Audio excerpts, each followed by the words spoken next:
4 steps for learning English. जो सबसे पहला मेन स्टेप है वो है लैटर्स, यानी कि इंग्लिश को सीखने के लिए जो सबसे पहली ज़रूरी चीज़ है वो है लैटर्स। उर्दू में हम इसको कहते हैं हरूफ, यानी कि ABC। अगर आप इंग्लिश सीखना चाहते हैं तो सबसे पहला जो इसका स्टेप होगा वो ABC है। अगर आपको ABC आती है तो आप इसके दूसरे स्टेप की तरफ जा पाएंगे, और इसका दूसरा स्टेप है वर्ड्स। वर्ड्स मीन अल्फाज। अब जब ये लेटर आते होंगे तो हम वर्ड्स बना पाएंगे, यानी कि अल्फाज बना पाएंगे। डेफिनेटली हरूफ मिलेंगे तो उससे आगे अल्फाज बनेंगे। अब अल्फाज मिलेंगे तो इसका तीसरा स्टेप बनेगा, यानी कि वर्ड्स मिलेंगे तो इसका तीसरा स्टेप बनेगा जो कि है सेंटेंस। अब सेंटेंस बेसिकली क्या है? जुमला।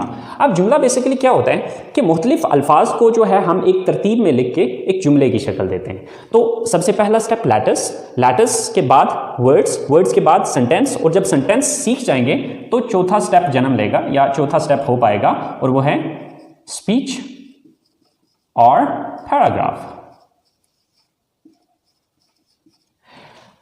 अब जैसे कि मिसाल के तौर पे अब लेटर्स हैं, तो letters mean A, B, C, so on, ये Z तक जाएंगे, ठीक है। अब ABC आती होगी तो हम वर्ड्स बना पाएंगे। फॉर एग्जाम्पल जैसे कि एक वर्ड है कैट, CAT, कैट। अब फर्ज करें कि हमें ABC आती नहीं है तो हम इसको कैसे पढ़ सकते हैं, या कैसे हम ये समझ पाएंगे कि ये क्या लिखा हुआ है? Same like that there is one more word, table, TABLE। अब देखिए कि अगर हमें स्पेल ही नहीं आते तो हम इससे ये कैसे लफ्ज़ बना सकते हैं? इसी तरह से जब ABC आती होगी तो हम वर्ड्स बना पाएंगे। जब वर्ड्स आते होंगे तो वो जुमले की शक्ल इख्तियार करेंगे। मिसाल के तौर पे हमारे पास एक जुमला है, I go to college। अब ये 4 वर्ड्स मिले तो तब जाके एक सेंटेंस बना, एक जुमला बना। तो अब इसको जुमले की शक्ल हम तब देंगे जब अल्फाज आते होंगे। तो जब अल्फाज ही नहीं आते तो हम इसको जुमले की शक्ल कैसे दे सकते हैं? तो ये चीज आपने जहन में रखनी है कि जो अगला स्टेप है वो पिछले स्टेप से लिंक्ड है। अगर पिछला स्टेप नहीं आता तो आप किसी सूरत भी अगले स्टेप की तरफ नहीं जा सकते। सो गाइज, सबसे पहली चीज कि आपको लेटर्स आने चाहिए, जो कि ऑलमोस्ट हम सबको आते हैं। दूसरा स्टेप है वर्ड्स। वर्ड्स भी बहुत से स्टूडेंट्स को आते हैं और बहुत से वर्ड्स मैं खुद भी आपको सिखाऊंगा। अब वर्ड्स के बाद तीसरा स्टेप होगा सेंटेंस मेकिंग, और ये चीज इंशाल्लाह मैं आपको सिखाऊंगा। अब जब सेंटेंस मेकिंग आप सीख जाएंगे तो उसके बाद ऑटोमेटिकली स्पीच या पैराग्राफ की शक्ल इख्तियार कर लेगा। जब आप डिफरेंट सेंटेंसेस को एक पैराग्राफ की सूरत में लिखेंगे तो वो ऑटोमेटिकली एक स्पीच की शक्ल या पैराग्राफ की शक्ल इख्तियार कर लेगा। चलें गाइस, सबसे पहले आगाज़ करते हैं कुछ अल्फाज सीखने से, और अल्फाज के बाद फिर हम जुमलों की तरफ जाएंगे। तो सबसे पहला जो लफ्ज़ है हमारे पास वो है मैं की इंग्लिश होती है I। उसके बाद है हम की इंग्लिश होती है we। उसके बाद तुम या आप की इंग्लिश होती है you।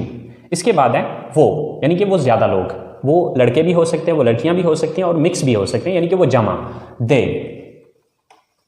वो एक लड़का, यानी कि जब कोई सिंगल मर्द है या कोई सिंगल आदमी है या कोई लड़का है तो उसके लिए हम इस्तेमाल करेंगे ही।